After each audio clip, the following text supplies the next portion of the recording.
Hello friends, মিঠুর পাকশালে আপনাদের সবাইকে স্বাগত। আজ আমি 1 কাপ চিড়ে ও আলু দিয়ে ভীষণই টেস্টি একটা রেসিপি আপনাদের সাথে শেয়ার করছি। তো প্রথমে দেখুন, এখানে 1 কাপ পরিমাণে চিড়ে নিয়েছি। চিড়েটা খুব পরিষ্কারই আছে।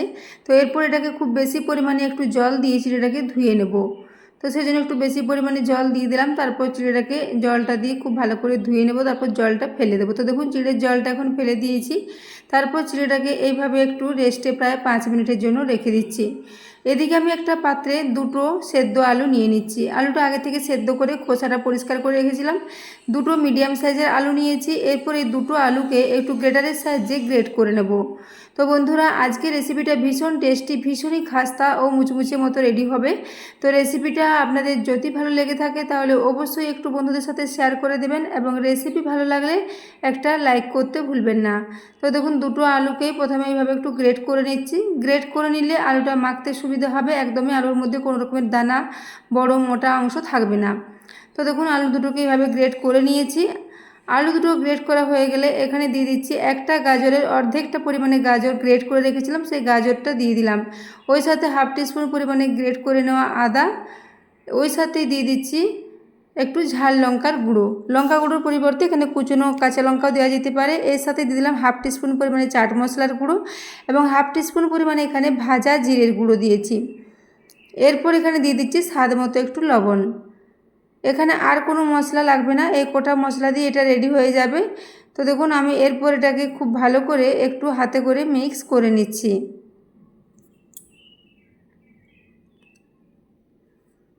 এইভাবে হাতে করে এটাকে খুব ভালো করে সমস্ত কিছু একসাথে মিশিয়ে নেব। তো বন্ধুরা, আজকের এই রেসিপিটা ব্রেকফাস্টে বা টিফিনে বা বিকেলের দিকেও স্ন্যাক্স হিসাবে এটাকে ট্রাই করতে পারেন। ভীষণই খাস্তা, ভীষণই টেস্টি একটা রেসিপি। তো দেখুন, এরপর এটাকে মেখে নিচ্ছি। তো তার আগে এখানে একটু দিয়ে দিচ্ছি কসুরি মেথি। কসুরি মেথি দিলে ফ্লেভারটা খুবই ভালো হবে, তবে কসুরি মেথির পরিবর্তে কুচনো ধনেপাতাও এখানে দেওয়া যেতে পারে। তো কসুরি মেথিটা দেওয়ার পর খুব ভালো করে আবার একবার মিশিয়ে নিচ্ছি। এভাবে পুরো আলুর মিশ্রণটাকে আগে রেডি করে নেব। এরপরে আলুর মিশ্রণটা থেকে ছোট ছোট করে গোল গোল কয়েকটা বল মতো রেডি করে নেব। তো দেখুন, এটা এখন খুব ভালো করে মেশানো হয়ে গেছে সমস্ত কিছু। এরপর এখান থেকে কিছুটা করে অংশ নেব, আর এভাবে ছোট ছোট বলের মতো করে কয়েকটা আগে রেডি করে রেখে দিচ্ছি। তাহলে রেসিপিটা তৈরি করতে সুবিধা হবে আগে থেকে যদি বলগুলো রেডি করা থাকে। তো দেখুন, কয়েকটা বল এখানে রেডি করে নিয়েছি। এদিকে চিড়েটা 5 মিনিট হয়ে গেছে। 5 মিনিট পর ঢাকাটা খুলে নিলাম। চিড়েটা এখন খুব ভালো মতো ভিজে গেছে। এরপর চিড়েটাকে প্রথমে একটু হাতে করে আগে মিশিয়ে নিচ্ছি। এইভাবে চিড়েটাকে প্রথমে একটু হাতে করে এইভাবে মেখে নেব। তারপর এই চিড়ের সাথেও আমি একটা আলু দিয়ে দেবো। এই চিড়ের মিশ্রণটার সাথে আলু দিলেও এটা খুব ভালো বাইন্ডিংয়ের কাজ করবে, এবং এটা ভীষণই খাস্তা ও মুচমুচে মতো রেডি হবে।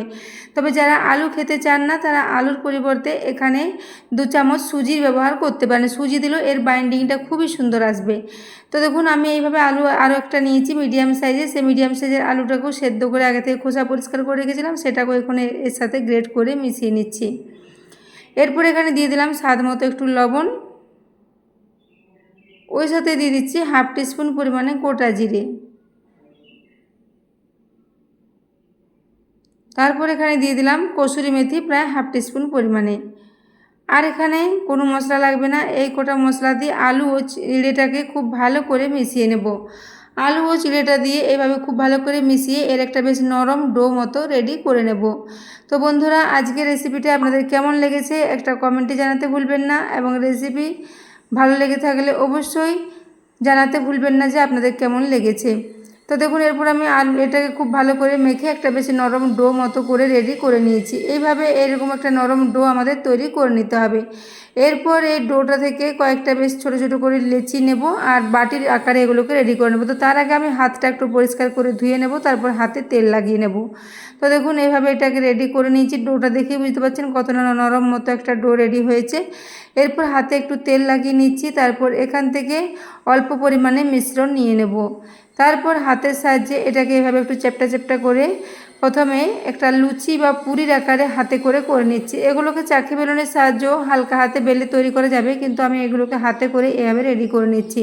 হাতে যেহেতু তেল লাগানো আছে, হাতে আর লেগে যাবে না। এইভাবে অল্প করে মিশ্রণ নেব, আর ছোট্ট ছোট্ট লুচি বা পুরির আকারে এটাকে এইভাবে রেডি করে নেব। তো দেখুন এইভাবে একটা লুচি বা পুরি এখানে রেডি করে নিয়েছি। এইভাবে আবারও একটা একই রকমভাবে রেডি করে নেব। তো যতটা হাতে করে পাতলা করা সম্ভব ততটা পাতলাভাবে এগুলোকে একটু রেডি করে নিতে হবে, তাহলে রেসিপিটা ভীষণ খাস্তা ও মুচমুচে মতো রেডি হয়ে যাবে। তো দেখতে পাচ্ছেন বেশ ভালো পাতলা মতো করে এটাকে রেডি করে নিয়েছি। তারপর এই লুচিটাকে একটা থালার মধ্যে রেখে দিলাম। এরপর আবার কিছুটা মিশ্রণ নিয়ে একইভাবে ওটাকে ওরকম একটু হাতে করে গোল গোল করে একটা বেশ লুচির আকারে রেডি করে নেব। তো বন্ধুরা আলু দিয়ে তৈরি এই রেসিপিটা ভীষণই টেস্টি মতো রেডি হয়ে যাবে। তো বন্ধুরা আলুর পুরের পরিবর্তে আপনারা এখানে যারা আলু পছন্দ করেন না তারা এখানে বিভিন্ন সবজি দিয়ে একটা পুর তৈরি করে নিতে পারেন, তাহলে তার টেস্টটা ভীষণই ভালো হবে। তো আমি এখানে পুরো রেসিপিটা আলু দিয়েই রেডি করেছি। আলুর টেস্টটা এই রেসিপিতে ভীষণই ভালো লাগবে এবং আমি রেসিপিটা সম্পূর্ণ নিরামিষভাবে রেডি করেছি। আপনারা চাইলে এখানে একটু কুচনো পেঁয়াজের ব্যবহার করতে পারেন এই আলুর পুরটার সাথে।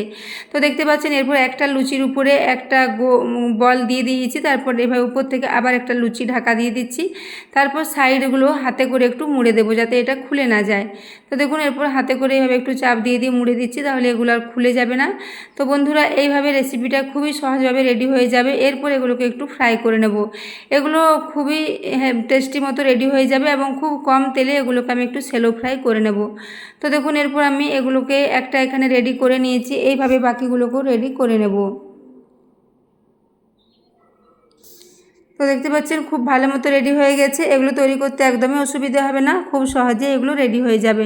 তো দেখুন এইভাবে আমি বাকি সবগুলোকে রেডি করে নিচ্ছি। আবারও একটা একইভাবে বেলে নিয়েছি। তারপর আলুর ওই পুরটা মাঝ বরাবর দিয়ে এইভাবে সাইডগুলোকে একটু মুড়ে এটাকেও রেডি করে নিলাম।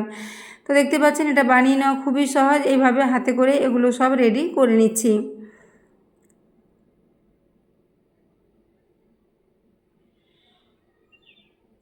তো দেখুন এইভাবে সাইডগুলো খুব ভালো করে মুড়ে দিতে হবে যাতে খুলে না যায়। এইভাবে এখানে দুটো রেডি করে নিয়েছি, পরে আবারও কয়েকটা রেডি করে নেব। তো দেখুন এখানে পরে আবারও কয়েকটা রেডি করে নিয়েছি। তো এগুলো এখন একদমই রেডি। এদিকে আমি গ্যাসে একটা ফ্রাই প্যানে প্রায় হাফ কাপ পরিমাণে তেল গরম হওয়ার জন্য রেখে দিয়েছিলাম। তেলটা খুব ভালো মতো গরম হয়ে এসেছে। এরপর ওই তেলে একে একে এই সমস্ত লুচিগুলোকে দিয়ে দিচ্ছি। তো বন্ধুরা চিড়ে দিয়ে এই লুচি বা পুরি রেসিপিটা আপনাদের কেমন লেগেছে কমেন্টে জানাতে ভুলবেন না এবং রেসিপি ভালো লাগলে অবশ্যই একটা লাইক করে দেবেন। তো দেখুন এইভাবে একে একে প্রথমে চারটা দিয়ে দিয়েছি। এইভাবে এগুলোকে প্রথমে মিডিয়াম ফ্লেমে একটু 2 মিনিট মতো ভেজে নিয়েছি। তারপরে এগুলোকে উল্টে দিচ্ছি। তো 2 মিনিটের মধ্যে এগুলো দেখুন খুব সুন্দর একটা লালচে কালার চলে এসেছে। এইভাবে এগুলোকে উল্টে পাল্টে প্রায় 5 থেকে 6 মিনিট পর্যন্ত সময় নিয়ে একটু লালচে করে ভেজে নেব। লালচে করে ভেজে নিলে এগুলো উপর থেকে ভীষণই খাস্তা ও মুচমুচে মতো রেডি হয়ে যাবে। তো দেখুন এভাবে সবগুলোকে উল্টে নিয়েছি একবার। এরপর নিচের দিকটা আবার 2 মিনিটের মতো ফ্রাই হয়ে যাওয়ার পর এগুলোকে উল্টে নেব। তো এইভাবে উল্টে পাল্টে এগুলোকে বেশ লালচে করে ভেজে নেব। তো দেখতে পাচ্ছেন কালারটা কতটা সুন্দর এসেছে। আলু দেওয়ার জন্য এর কালারটা আবারও বেশি ভালো এসেছে এবং আলুর জন্য টেস্টটা খুবই ভালো লাগবে, ভীষণই মুচমুচে মতো রেডি হবে যেহেতু চিড়ের সাথে আলু দিয়ে মাখা আছে। তো দেখুন এরপর এগুলো খুব ভালো করে ফ্রাই করে রেডি করে নিয়েছি। এরপর এগুলোকে একটা প্লেটে তুলে নিচ্ছি। তো দেখুন এগুলো খুব বেশি তেল টানেনি, যে তেলটা দিয়েছিলাম ফ্রাই প্যানে প্রায় অনেকটাই তেল রয়ে গেছে। এরপর এগুলোকে আমি একটা প্লেটে নিয়ে নিচ্ছি। তারপর এগুলোকে সার্ভ করে দেবো। তো বন্ধুরা এগুলোকে আপনারা যে কোনো ধরনের চাটনির সাথে সার্ভ করতে পারেন, খেতে ভীষণ ভালো লাগবে। তো দেখুন এরপর আমি এগুলোকে একে একে সমস্ত প্লেটে তুলে নিয়েছি। তারপর একটা প্লেটের মধ্যে সাজিয়ে সার্ভ করে দিচ্ছি। তো দেখুন এগুলো অসম্ভব লোভনীয় হয়েছিল বন্ধুরা, বাড়িতে অবশ্যই একবার ট্রাই করে দেখবেন। তো এরপর আমি আবার একটা প্লেটে এগুলোকে একটু সাজিয়ে নেব। তো দেখুন এরপর এগুলোকে একটা প্লেটে নিয়ে নিচ্ছি। এইভাবে এগুলোকে সাজিয়ে দিলাম। এগুলো কোনো কিছু চাটনি ছাড়াও খেতে দুর্দান্ত লাগবে যেহেতু এর মধ্যে আলুর স্টাফিং দেওয়া আছে। তো এর আওয়াজটা একটা আপনাদের দেখিয়ে দিচ্ছি। দেখুন উপর থেকে কতটা খাস্তা মতো রেডি হয়েছে, উপর থেকে ভীষণই খাস্তা মুচমুচে এবং ভেতরটা আলুর পুরে ভর্তি। তো এগুলোকে বাড়িতে আপনারা টমেটো কেচাপের সাথেও সার্ভ করতে পারেন, সেটাও খেতে ভীষণই ভালো লাগবে। তো দেখুন এরপর একটা আওয়াজটা দেখিয়ে দিচ্ছি। উপর থেকে ভীষণ খাস্তা ও মুচমুচে ভীষণই টেস্টি একটা রেসিপি। তো বন্ধুরা আজকের এই রেসিপিটা এতক্ষণ পর্যন্ত দেখার জন্য আপনাদের অশেষ ধন্যবাদ। আবারও চলে আসবেন নিত্য নতুন কোনো রেসিপি নিয়ে। ততক্ষণের জন্য সবাই সুস্থ থাকবেন, ভালো থাকবেন।